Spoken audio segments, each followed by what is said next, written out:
The massive chamber of the Galactic Council was completely quiet. Not even a whisper could be heard, as Ambassador Velthar from the Altarian Confederacy slowly uploaded secret files that had been hidden for thousands of years. These weren't just any files. They contained the real reason why Earth and its solar system had been cut off from the rest of the galaxy for over 3,000 years. All this time, the Council had been telling everyone the same story. They said humans were too primitive, too violent, too backwards to join galactic society. They painted pictures of Earth as a planet full of warlike creatures who would cause chaos if they ever learned about other worlds. But this was all a lie. The real truth was so scary that even the most powerful beings in the galaxy had nightmares about it. Far away from the Council chambers, on the red planet Mars, Dr. Minji Park was having the worst day of her career. She had spent years studying old alien artifacts, but nothing had prepared her for what she found buried deep beneath the Martian surface. Her small team had been carefully digging when they discovered pieces of technology that looked impossibly ancient. The metal was unlike anything they had ever seen, and strange symbols were carved into every surface. Minji ran her fingers over the symbols, trying to understand what they meant. Her translation computers couldn't make sense of them. These markings were older than any known civilization in the galaxy. Some of the symbols seemed to move when she wasn't looking directly at them, which made her feel uncomfortable. Her team members, Jinho and Sora, kept asking her what she thought the artifacts were, but she honestly had no idea. The breakthrough came when Minji accidentally touched two pieces of the artifact together. Suddenly, the entire dig site began to glow with a soft blue light. Ancient machinery that had been sleeping for thousands of years suddenly came to life. Screens flickered on, showing star maps of the entire galaxy. But most importantly, a beacon deep inside the artifact began sending out a signal so powerful that it could be detected across the entire galaxy. Minji and her team had no idea what they had just done. They thought they had simply activated some old alien computer. They had no way of knowing that this signal was exactly what the Galactic Council had been trying to prevent for thousands of years. The beacon wasn't just sending out random noise. It was broadcasting a very specific message in a very ancient language. On Centauri Prime, the capital world of the Galactic Council, Supreme Counselor Thane was enjoying a quiet evening when his emergency communication system began screaming alerts. His blue skin turned pale as he read the incoming reports. Deep space monitoring stations across the galaxy were all reporting the same thing. Someone had activated an ancient beacon from the Sol system. Thane's hands shook as he realized what this meant. For 3,000 years, the Council had successfully kept this moment from happening. They had built an invisible wall around Earth's solar system, not to keep humans in, but to keep something much worse out. The beacon that Dr. Minji Park had accidentally triggered was like a dinner bell, announcing to the darkest corners of the galaxy that humanity was finally ready. The ancient enemy that the Council feared wasn't some alien army or space pirates. It was something much worse. Beings that existed between dimensions, creatures that fed on entire civilizations. They were called the Devourers, and they had been waiting in the dark spaces between realities for exactly this signal. The beacon was telling them that their greatest enemies had returned. Counselor Thane immediately called an emergency meeting.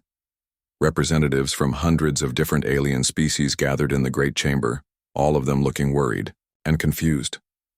Most of them had never heard the real story about Earth's quarantine. They had always believed the official story about humans being too primitive and dangerous. As Thane began to explain the truth, many of the representatives couldn't believe what they were hearing. Humans weren't kept away because they were primitive. They were kept away because they were the descendants of the most powerful warriors the galaxy had ever seen. Their ancestors had once saved all life in the galaxy from complete destruction. But the cost had been enormous. The beacon signal was now spreading across the galaxy like ripples in a pond.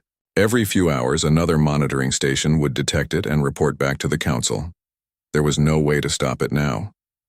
After 3,000 years of careful planning and protection, humanity had accidentally announced to the universe that they were waking up. Back on Mars, Dr. Minji Park was still trying to understand what her team had discovered, completely unaware that their simple archaeological dig had just changed the fate of the entire galaxy. The ancient data cores that Dr. Minji Park's team had accidentally activated on Mars began revealing secrets that would shake the entire galaxy to its foundation. As the information flowed through the alien computers, a story emerged that was far more incredible than anyone could have imagined. Humanity wasn't just some random species that had evolved on a small blue planet. They were the descendants of the most powerful beings who had ever lived. Dr. Sora Lee, a brilliant geneticist who had been called in to help analyze the strange readings coming from the Martian artifacts, couldn't believe what she was seeing on her screens. The genetic information stored in the ancient devices told a story that went back 50,000 years, to a time when the galaxy was ruled by a species called the predecessors. These weren't just any ordinary aliens. The predecessors had been the ultimate warriors, genetically engineered to be perfect soldiers in every possible way. They were stronger than any creature that had ever lived, faster than anything imaginable, and smarter than entire civilizations. But most importantly, they had been created for one specific purpose: to fight an enemy so terrible that it threatened to destroy not just the galaxy, but all of reality itself. The enemy had a name that struck fear into every living being who heard it: the Devourers. These weren't creatures that lived in normal space like other aliens. They existed between dimensions, in the dark spaces where reality became thin and twisted. The Devourers fed on entire worlds, consuming not just the life on planets, but the very existence of those worlds. When they finished eating, it was as if those places had never existed at all. Commander Taehyun Choi, who had been put in charge of Earth's military response to the strange awakening phenomena, was studying battle. Reports that were 50,000 years old. The ancient records showed fight after fight between the predecessors and the Devourers, battles that took place across multiple dimensions at the same time. Entire star systems had been used as weapons, and black holes had been created just to trap single Devourer entities. But as Taehyun read deeper into the records, he discovered something that made his blood run cold. The war had been going badly for the predecessors. Despite their incredible power and advanced technology, they were losing. The Devourers were too alien, too different from normal life to be defeated through conventional warfare. For every Devourer that the predecessors destroyed, 2 more would appear from the spaces between realities. The final battle had been the most desperate gamble in the history of the galaxy. The predecessors had realized that they couldn't win through strength alone. Instead, they had chosen to make the ultimate sacrifice. They had used their most advanced technology to fragment their own consciousness and genetic material, scattering it across thousands of different worlds throughout the galaxy. Admiral Narration, who had been studying the defensive systems that had kept Earth isolated for so long, finally understood what had really happened. The predecessors hadn't died in that final battle. They had transformed themselves into something else entirely. They had become seeds, planted on worlds across the galaxy, waiting for the right moment to grow again. Earth had been their most important sanctuary world. The planet had been carefully chosen and prepared to be the perfect home for the predecessor genetic legacy. Automated defense systems had been hidden throughout the solar system, programmed to keep other species away until humanity was ready to learn the truth about their origins. The isolation that had kept humanity away from galactic civilization for thousands of years hadn't been a punishment or protection from human violence. It had been protection for humanity itself, giving them time to develop naturally before they had to face the terrible responsibility that came with their heritage. As more data cores activated across the galaxy, other species began to understand what was happening. Hidden predecessor facilities on dozens of worlds started coming online, each one revealing more pieces of the ancient puzzle. The genetic modifications that had created the predecessors hadn't disappeared. They had been passed down through generations, sleeping in the DNA of countless species throughout the galaxy. But humans were special. Earth had received the most complete genetic package, making them the primary inheritors of predecessor abilities. As the ancient systems recognized the awakening human population, they began sending activation signals to dormant genetic sequences that had been waiting for 50,000 years. People all across Earth started experiencing changes they couldn't explain. Some found themselves able to lift objects that should have been impossible to move. Others discovered they could see things happening on the other side of the planet, or understand languages they had never heard before. A few even began to have dreams about battles in space, fighting creatures that existed between dimensions. The truth was becoming clear. Humanity wasn't just another species that had stumbled onto the galactic stage.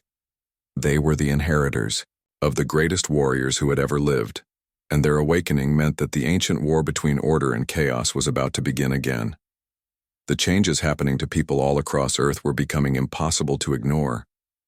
What had started with just a few individuals experiencing strange dreams and enhanced strength was now spreading to millions of humans worldwide. In Seoul, a construction worker named Minho discovered he could bend steel beams with his bare hands. In New York, a teacher named Rachel found herself understanding ancient languages that appeared in her dreams. But these personal transformations were just the beginning of something much larger. Deep beneath the Earth's surface, ancient machines that had been sleeping for 50,000 years were finally waking up. These weren't just simple computers or communication devices. They were massive installations built by the predecessors hidden so well that no human civilization had ever discovered them. The machines had been programmed to wait for one specific signal: the genetic awakening of their inheritors. General Hyeon Kang, one of South Korea's most experienced military commanders, was leading a joint international task force trying to understand what was happening. His team had been investigating strange energy readings detected by satellites when something incredible happened. The ground in the middle of the Pacific Ocean began to rise, revealing a structure so massive that it could be seen from space. The installation that emerged from the ocean floor was unlike anything humans had ever built. It was made from materials that seemed to shift and change color in the sunlight, and it hummed with energy that made all the electronic equipment nearby go crazy. But most shocking of all were the symbols carved into its surface. The same symbols that Dr. Minji Park had found on Mars, now glowing with bright blue light. Similar installations were emerging all over the world. In the Sahara Desert, a pyramid-shaped structure pushed through the sand dunes. In the Amazon rainforest, trees were pushed aside as a circular platform rose from the ground. In Antarctica, ice melted away to reveal a tower that stretched up into the sky like a needle. Each installation was different in shape and size, but they all shared one thing. They were all broadcasting the same signal into space. The signal wasn't random noise or a simple communication. It was something far more serious. An ancient protocol that demanded a response from every intelligent species in the galaxy. The message was clear and direct: submit or face combat. This wasn't a request or a negotiation. It was an ultimatum that had been programmed by warriors who had once ruled the entire galaxy. General Kang realized that humanity was no longer in control of their own planet. The ancient systems were making decisions without asking for human permission, and those decisions could lead to war with the entire galaxy. His team worked desperately to understand how the installations operated, but the technology was so advanced that it might as well have been magic. The most shocking discovery came when General Kang's team detected massive objects appearing in space around Earth. These weren't asteroids or space debris. They were ships, but ships unlike anything that had ever been built by any known civilization. They existed in something called dimensional fold space, a type of reality that normal science couldn't even detect. The ships were enormous, each one the size of a small moon. Their hulls were covered in the same shifting materials as the ground installations, and they bristled with weapons that could destroy entire planets. There were hundreds of them, maybe thousands, all floating silently in the space around Earth like sleeping giants waiting for their wake-up call. Lieutenant Yuna Han, a communications specialist working with General Kang's team, made a discovery that changed everything. She had been monitoring radio transmissions from across the galaxy when she intercepted secret communications between members of the Galactic Council. What she heard made her realize that Earth was in terrible danger. The council members were having heated arguments about what to do with humanity. Some wanted to welcome humans as the rightful inheritors of predecessor technology. Others thought that humanity should be given time to adjust to their new abilities before making contact. But a third group had a much darker idea. They wanted to destroy Earth before humans could fully awaken to their potential. The debate was getting more intense every day. Council members were pointing out that humans were already manifesting abilities that surpassed most galactic species. If humans gained full access to predecessor technology and weapons, they could potentially conquer the entire galaxy. Some species remembered stories their grandparents had told about the predecessors, stories about warriors who could destroy stars and reshape reality itself. But the automated systems on Earth didn't care about galactic politics or fears. They had been programmed with one simple instruction: prepare humanity for the return of the Devourers. The challenge codes being broadcast into space weren't meant to start a war. They were meant to identify which species in the galaxy were strong enough to help in the coming battle, and which ones would need to be protected. As more humans manifested, their abilities and more installations emerged from hiding. It became clear that the awakening process was accelerating. The ancient machines were preparing for something big, something that would change the balance of power in the galaxy forever. Humanity was about to inherit the most powerful military technology that had ever existed, whether they were ready for it or not.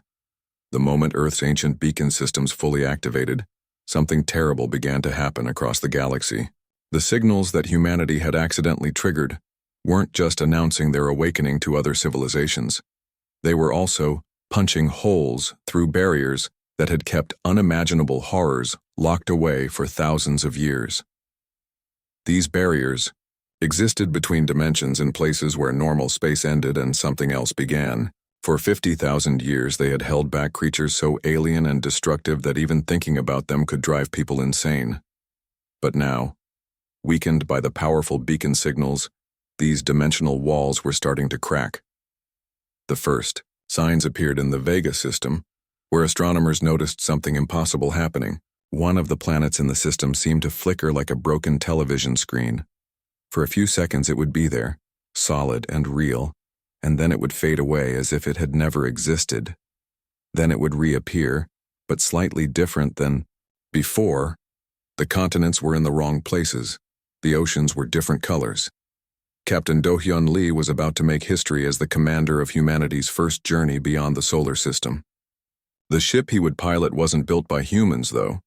It was one of the massive predecessor vessels that had emerged from dimensional fold space, a warship called the World Breaker that was larger than most cities and powered by technologies that human scientists were still trying to understand. The ship's systems had somehow recognized Do-hyun as a worthy commander, responding to genetic markers in his DNA that he didn't even know he carried. When he first stepped onto the bridge, the alien controls had automatically adjusted themselves to fit human hands, and information had flowed directly into his mind in a language he had never learned but somehow understood perfectly. His crew of 50 humans had been carefully selected from military personnel who were showing the strongest signs of predecessor awakening. Each person on board was experiencing changes: enhanced reflexes, the ability to understand alien technology intuitively, and most importantly, a growing awareness of threats that existed beyond normal reality. As the Worldbreaker traveled through space at speeds that should have been impossible, Do-hyun's crew made a discovery that explained why the ancient beacon network had been activated. Hidden throughout the galaxy were thousands of warning stations, each one broadcasting the same message in a language that seemed to speak directly to their genetic memory. The sleepers must wake. The enemy returns. The cycle begins anew. Warning stations weren't just sending messages. They were also providing coordinates to weapon caches, strategic positions, and battle plans that had been prepared 50,000 years ago. It was becoming clear that the predecessors had expected this day to come. They had known that their ancient enemy would eventually find a way to break through the dimensional barriers. Back on Earth, Major Yoon-ha Kim was coordinating humanity's defense preparations from a command center that had risen from beneath the Pentagon.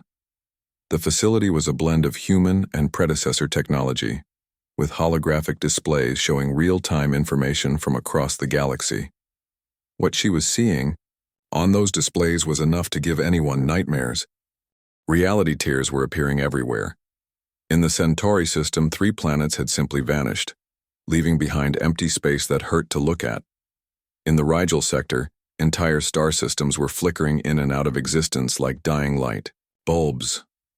Most terrifying of all were the reports coming from the edge of the galaxy, where scout ships were detecting movement in the dark spaces between stars. The Galactic Council was in complete panic. Species that had lived in peace for thousands of years were watching their worlds being consumed by entities that shouldn't have been able to exist. The creatures that were emerging from the dimensional tiers defied every law of physics and biology that the galaxy's scientists understood.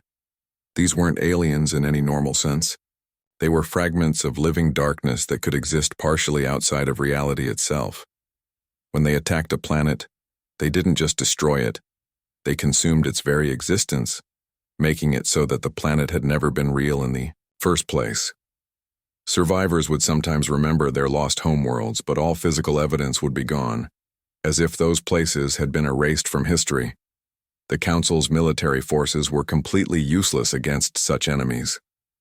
Laser weapons passed right through the creatures without causing any damage. Nuclear weapons exploded harmlessly in empty space, as the entities simply stepped sideways into dimensions where the explosions couldn't reach them. Even the most advanced shield systems in the galaxy offered no protection against beings that could attack from outside normal space-time. But humans were different. As more people across Earth manifested their predecessor abilities, they began to demonstrate an instinctive understanding of interdimensional combat. Soldiers who had never seen an alien weapon could operate predecessor technology as if they had trained with it their entire lives. Pilots who had only flown atmospheric aircraft could navigate spaceships through dimensional fold space without any training. The genetic modifications that had been sleeping in human DNA for 50,000 years weren't just making people stronger or faster. They were preparing humanity to fight an enemy that existed partially outside of reality. Humans were developing the ability to perceive dimensions that other species couldn't even detect, and some were beginning to project their consciousness into the spaces between realities where the devourers lived.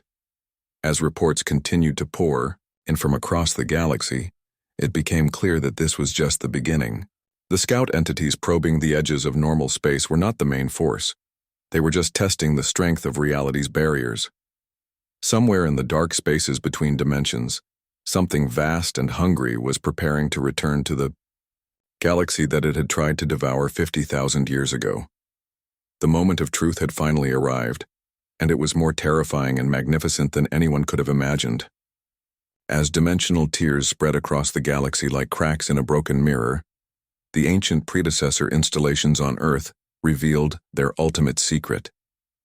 Humanity wasn't just inheriting old technology or even becoming powerful warriors. They were the living key to the most important weapon system ever created. Fleet Admiral Wanho Park stood in the main command center deep beneath the Pacific Ocean, surrounded by holographic displays that showed the entire galaxy in real time. What he was seeing would have driven most people insane with fear, but the genetic changes happening in his body allowed him to process information that existed across multiple dimensions simultaneously. The Devourers weren't just attacking individual planets anymore. They were beginning their final assault on reality itself. The truth about humanity's purpose had been hidden in the deepest archives of the predecessor installations. Humans weren't just descendants of ancient warriors. They were living components of a galaxy-spanning weapon designed to permanently seal the pathways between dimensions. Every human on Earth, and scattered throughout the galaxy, was connected through genetic modifications that turned them into nodes in an enormous network. But activating this weapon system required something that terrified even the bravest military commanders. Every human who participated would be forever changed, transformed into something that was no longer entirely human.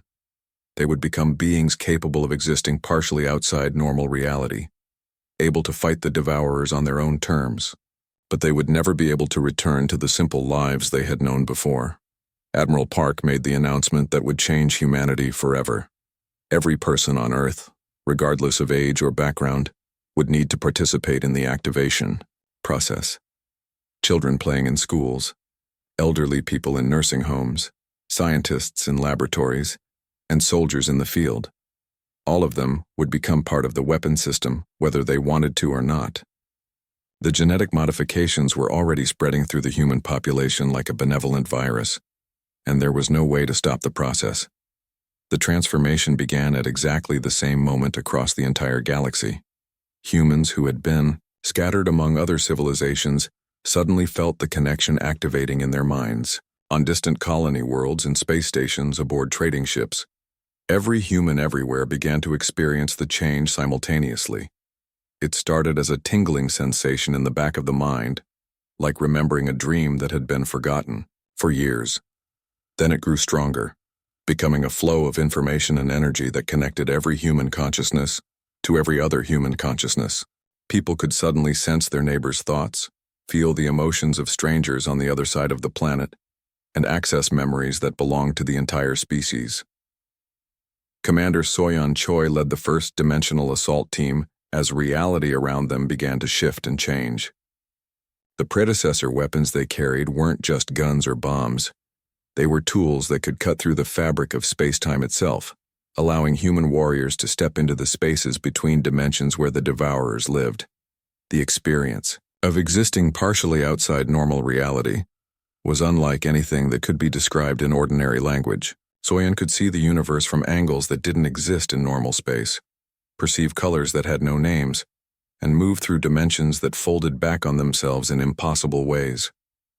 Her team moved like ghosts through realities that overlapped and intersected, hunting creatures that had terrorized the galaxy for eons. The battle that followed wasn't fought with traditional weapons or tactics. It was a war of consciousness itself, with human minds linked together across the galaxy to form a single massive intelligence capable of understanding and fighting the Devourer's alien thought patterns. Every human became a soldier in this war, contributing their unique perspective and abilities to the collective effort. The Devourers, for the first time in their existence, found themselves facing an enemy that could match their abilities. Humans could step into their dimension, could exist in the spaces between realities, and could fight using weapons that affected the very structure of existence itself. The battles took place across multiple dimensions simultaneously, with reality itself serving as the battlefield. But victory came with a price that would haunt humanity forever. The transformation that allowed them to fight the Devourers was irreversible. Humans were no longer the same species they had been just days before. They had become something new, something that existed partially outside normal space and time. They could still live normal lives when they chose to, but they would always be aware of the dimensions beyond reality, always listening for signs that the Devourers were trying to break through again. The dimensional pathways were finally sealed, but not destroyed. The Devourers were trapped in their own realm, unable to reach the normal universe, but they would never stop trying to find new ways through. This meant that humanity's job was never finished. They had become the eternal guardians of reality itself, responsible for watching the barriers between dimensions and making sure that nothing like the Devourers could ever threaten the galaxy again. As the final battle ended and the immediate threat passed, humans across the galaxy began to understand what they had become. They were no longer just another species among many. They were the protectors of all life, forever changed and forever vigilant, carrying a burden that would last until the end of time itself.